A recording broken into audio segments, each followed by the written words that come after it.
स्वामी म्हणतात, जिथे नाम आहे तिथे मी आहे, भिऊ नकोस, मी तुझ्या पाठीशी आहे. श्री स्वामी समर्थ. सर्व स्वामी भक्तांचे पुन्हा एकदा खूप खूप मनापासून स्वागत आहे. स्वामी भक्तांनो, आज आपण अहिल्यानगर येथील रहिवासी असलेल्या एका ताई दादांचा खूप रोमांचक असा अनुभव त्यांच्या शब्दामध्ये बघणार आहोत. जो भाग्यवान असेल तोच हा अनुभव आज ऐकू शकेल, कारण अनुभव खूप सुंदर आहे. ज्यावेळेस मी हा अनुभव ऐकला त्यावेळेस मला एकच आठवलं, वर्णिता समर्थांचे गुण, नाना दोष होती दहन, सांगता वाचता ऐकता वक्ता श्रोता दोघेही. या उक्तीप्रमाणे आज खूप खूप सुंदर अनुभव आपल्याला मिळाला आहे. चला तर मग या सुंदर अशा अनुभवाला सुरुवात करूया. तत्पूर्वी तुम्ही जर आपल्या चॅनलवरती नवीन असाल तर सबस्क्राईब करायला विसरू नका, कारण असेच रोज स्वामी आईंचे नवीन नवीन अनुभव या चॅनलवरती येत असतात. तुम्हाला देखील असेच काही अनुभव असतील तर आपल्या व्हॉट्सअप ग्रुपला जॉईन होऊन तुमचा अनुभव तुम्ही शेअर करू शकता. त्याची लिंक डिस्क्रिप्शन बॉक्समध्ये दिलेली आहे. तसेच आपल्या चॅनलवरती 1 करोड नामजपाची सेवा आणि तसेच गुरुपौर्णिमेनिमित्त 21 दिवसाची सेवा 12:30 वाजता होत असते. या सेवेमध्ये देखील प्रत्येक स्वामी भक्ताने सहभागी व्हावं. ताई दादा म्हणतात, सर्वप्रथम सर्वांना श्री स्वामी समर्थ. आमच्या जीवनाचे सूत्रधार असलेले या ब्रह्मांडाचे चालक मालक पालक भगवान श्री स्वामी समर्थ महाराज यांच्या चरणी कोटी कोटी प्रणाम. स्वामी भक्तांनो, आज तुम्हाला मी माझ्या जीवनातील महाराजांनी आम्हाला दिलेले खूप मोठे अनुभव सांगणार आहे. सर्वप्रथम सांगायला फार आनंद वाटतो की महाराज आमच्या जीवनात कसे आले. 2005ची गोष्ट. 2005 साली महाराजांचे जीवनामध्ये आगमन झाले. अगोदर स्वामी सेवा काय काय काहीच माहीत नव्हतं. आम्ही शेती व्यवसाय करतो. शेतीमध्ये मोलमजुरी करून आम्ही आमचं उदरनिर्वाह करतो. माझे वडील हे शेतकरीच होते, त्यामुळे आमच्याकडे देखील शेतीच आली. वडिलांची इच्छा होती की नोकरी वगैरे काही करावी नाही म्हणून, आणि तसंच केलं. मी एकटा होतो. मी शेती करू लागलो, पण शेतीमध्ये फार काही नफा मिळत नव्हता.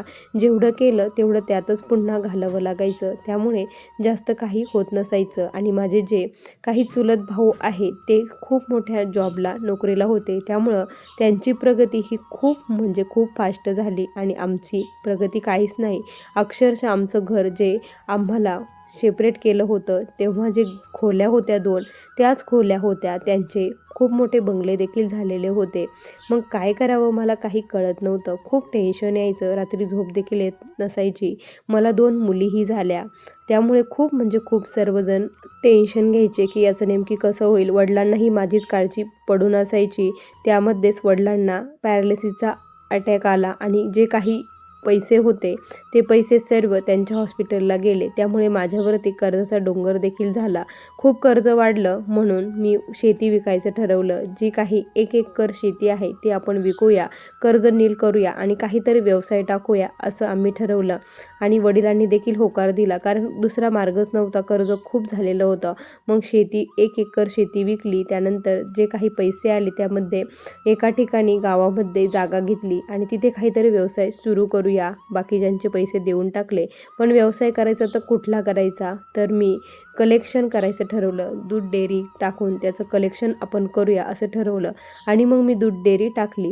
त्यामध्ये तिथे जे काही माझ्या हाताखाली जे काम करायला आले होते ते महाराजांचे खूप निस्सीम भक्त. ते खूप महाराजांची सेवा करत असायचे आणि ते महाराजांची सेवा केल्याशिवाय येत नसायचे. ते कायम मला महाराजांविषयी सांगायचे. त्यांनीच माझ्या जीवनामध्ये महाराजांचं आगमन केलं. आज मला खूप सांगायला आनंद वाटतो की ते जर खरंच माझ्या जीवनात आले नसते तर महाराज देखील आले नसते. आणि मग त्यांचं बघून मी देखील महाराजांना मानायला सुरुवात केली. पहिल्यांदा मी महाराजांना एक बोललो होतो की जर माझा हा व्यवसाय व्यवस्थित चालला तर मी तुम्हाला मानेल आणि तुम्हाचं स्थान घरामध्ये निर्माण करेल असं महाराजांना मी बोललो. आणि तसंच झालं. तो व्यवसाय माझा खूप छान चालू झाला. खूप सारं कलेक्शन माझ्याकडे जमा व्हायला सुरुवात झाली. त्यामध्ये मला नफा देखील मिळायला लागला. त्यामुळे मला खूप छान वाटायला लागलं. ही सर्व काही महाराजांनी महाराजांचीच कृपा आहे. आता घरी महाराजांचं अधिष्ठान आपण करायचं हे मी ठरवलं. मग त्यांनी सांगितल्याप्रमाणे देवघर देवारा सर्व काही व्यवस्थित जसं केंद्रात असतं तसं सांगितलं तसं केलं. आणि त्यानंतर माझी पत्नी आई देखील महाराजांची सेवा करायला सुरुवात केली. त्यांना देखील मी मठात घेऊन जाऊ लागलो. आरतीला आम्ही जात असायचो आणि तिथे प्रश्न उत्तर सेवा जी होती तिथे आम्ही भाग घ्यायला लागलो. माझी प्रगती दिवसेंदिवस वाढत चाललेली होती. हे बघून मलाही खूप छान वाटायचं आणि महाराजांची सेवा मी कधीच सोडली नाही. महाराजांची एक माळ घेतल्याशिवाय मी घराबाहेर पडतच नसायचो. असंच झालं आणि माझी पत्नी सेवा करायची. तिची खूप इच्छा होती की एक मुलगा तिला व्हायला पाहिजे. सर्वांना वाटत होतं की मला एक मुलगा पाहिजे. आता यासाठी आपण काय करू? अगोदर त्यांनी सांगितलं की तुम्ही मठामध्ये जा, प्रश्नोत्तर करा, ते जे सेवा देतील, जे मार्ग सांगतील, जे तोडगे सांगतील त्याप्रमाणे सेवा करा आणि त्यानंतर काय होतं ते बघा. आणि मग त्यांनी आम्हाला गुरुचरित्र पारायण करायला सांगितले. एकादशीच्या दिवशी बाळकृष्णाच्या मूर्तीवरती संतान गोपाळ मंत्र आणि ओम नमो भगवते वासुदेवाय या मंत्राचा जप करून ते तीर्थ दोघांनी प्यायचं. रोज तारक मंत्राचं तीर्थ आणि 7 गुरुचरित्र संकल्पित पारायण करायला त्यांनी लावले. त्याचबरोबर मुलगा राहण्यासाठी आम्हाला त्यांनी जे काही उपाय सांगितले ते उपाय तोडगे देखील आम्ही केले. ह्या सेवाही सुरू केल्या आणि काय आश्चर्य, ह्या सेवा आमच्या पूर्ण होत नाहीत त्या अगोदर माझी पत्नी प्रेग्नेंट राहिली. आणि मग आता आम्हाला महाराजांवरती पूर्ण विश्वास होता. आम्हाला चेक वगैरे काही करायचं नव्हतं. मग आम्ही चेक वगैरे काहीच केलं नाही. स्वामींवरती विश्वास ठेवला आणि महाराजांची सेवा 9 महिने करत राहिलो आणि स्वामी कृपेने खरंच आम्हाला मुलगा झाला. हे बघून प्रचंड आनंद झाला. आम्हाची इच्छा महाराजांनी पूर्ण केली. आम्ही त्याचं नाव समर्थ ठेवलं. खूप छान म्हणजे खूप छान माझं चालू होतं. दिवसेंदिवस प्रगती ही वाढतच चाललेली होती. त्यामुळे मला महाराजांची खूप म्हणजे खूप सेवा करावीशी वाटायची. पण आता व्याप वाढल्यामुळे सेवाला मात्र वेळ मिळत नसायचा. मी माझ्या कामामध्ये श्री स्वामी समर्थ या मंत्राचा जप करत असायचो. गाडीमध्ये बसताना मी जेव्हा कुठे बाहेर जायचो कामानिमित्त, कुठे जाणं व्हायचं त्यावेळेस गाडीवरती मी फक्त महाराजांचा जप करत असायचो. बाकी काहीच करत मी नव्हतो. त्यानंतर काय झालं की आमचे जे काही सहकारी आहे त्यांनी एक प्रस्ताव माझ्यापुढे मांडला की आपण काय करू की दोघा मिळून आणखी एका ठिकाणी कलेक्शन सुरू करू असं त्यांनी सांगितलं. पण आता याच्यामध्ये आपल्याला तोटा होईल की नफा होईल हे काही माहीत नाही आणि त्याची जर बुद्धी पलटली, आपण पैसे घालायचे तर काय करायचं, एवढा मोठा निर्णय कसा घ्यावा ही खूप मोठा प्रश्न पुढे उभा राहिला. आता समोर फक्त महाराज दिसले. महाराजच आपल्याला योग्य काय ते सांगू शकते, दुसरं कोणीच आपल्याला सांगू शकणार नाही असं वाटलं. आणि मग काय करावं? मग मठात गेलो, पुन्हा प्रश्न उत्तर केले की हे करावं की नाही. तर त्यांनी सांगितलं की तुम्हाला याच्यातून नफा मिळणार आहे, तुम्ही निशंक होऊन हे करू शकता असं त्यांनी सांगितलं. आणि मग स्वामींवरती विश्वास ठेवला. स्वामींना श्रीफळ वगैरे अर्पण केलं आणि पुन्हा एकदा तो दुसरा व्यवसाय सुरू केला आणि त्यामध्ये देखील खूप नफा आम्हाला मिळू लागला. दोघांमध्ये सर्व काही होत होतं. हे माझी प्रगती बघून सर्वांना खूप म्हणजे खूप ते माझे जे काही भाऊ होते ते आमच्यावरती खूप जळत होते. जोपर्यंत आमचं चांगलं नव्हतं तोपर्यंत ते खूप खुश असायचे, हसायचे, खेळायचे. जेव्हापासून आमचं असं चांगलं व्हायला लागलं तेव्हापासून काही ना काही उनं-धुनं बोलणे, आमच्याशी मुद्दाम भांडणं काढणे, खूप भांडणं करणे, क्रॉसनी वागणे असं सर्व काही सुरू झालं. त्यांचा खूप प्रचंड त्रास आम्हाला होऊ लागला. या त्रासातून काय करावं? पुन्हा एकदा महाराज. आता आमच्या जीवनामध्ये महाराजांशिवाय आम्हाला दुसरं काहीच नव्हतं. जे थोडं दुःख आलं, काही आलं की आम्हाला फक्त महाराज जे मार्ग सांगतील त्या मार्गावरती चालायचं, ज्या सेवा देतील त्या सेवा करायच्या आणि त्याच्यातून आम्हाला खरंच फळ मिळत गेलं. आणि जो काही भावकीचा त्रास होता तो देखील, ज्या दिलेल्या सेवा होत्या त्या सेवांनी तो देखील आमचा कमी झाला. त्यानंतर स्वामी भक्तांनो, आता खूप मोठा जो अनुभव आहे तो मी तुम्हाला सांगतो. काय झालं की गावामध्ये जे काही हे असतं, आपल्याला निवडणुका असतात, त्या निवडणुकीचा आपण माहितीच आहे. तर सर्वजण म्हटले की सरपंच पदासाठी तुम्ही उभा राहा. आता एवढं मोठं मी कमवलं होतं, खूप कष्टातून उभं राहिलं.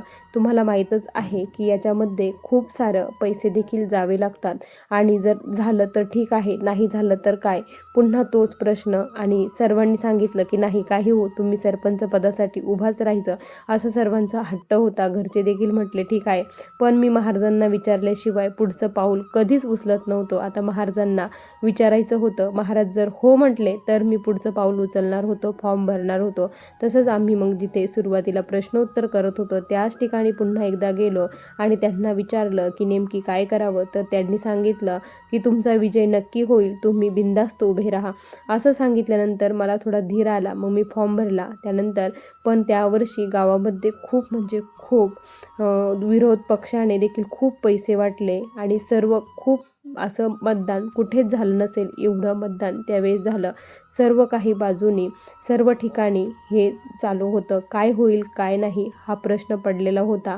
पण स्वामी भक्तांनो, महाराजांची कृपा असल्यानंतर अशक्य ते शक्य करतील स्वामी या उक्तीप्रमाणे महाराजांनी पदोपदी मला साथ दिली. तसेच या वेळेससुद्धा महाराजांनी खूप मोठी साथ मला दिली.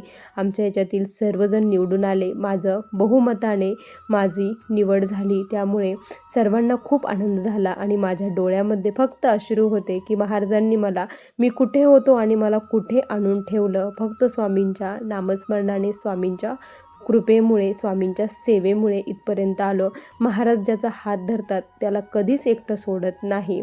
या उक्तीप्रमाणे महाराजांनी माझा हात धरला आणि मला इथपर्यंत घेऊन आले. त्यानंतर स्वामी भक्तांनो, असे जीवनामध्ये छोटे मोठे स्वामींनी आत्तापर्यंत असंख्य अनुभव मला दिलेले आहे. पण हे जे अनुभव होते ते अनुभव मी कधीच विसरू शकणार नाही. असेच अनुभव महाराज प्रत्येक क्षणोक्षणी प्रत्येक भक्ताला देत असतात.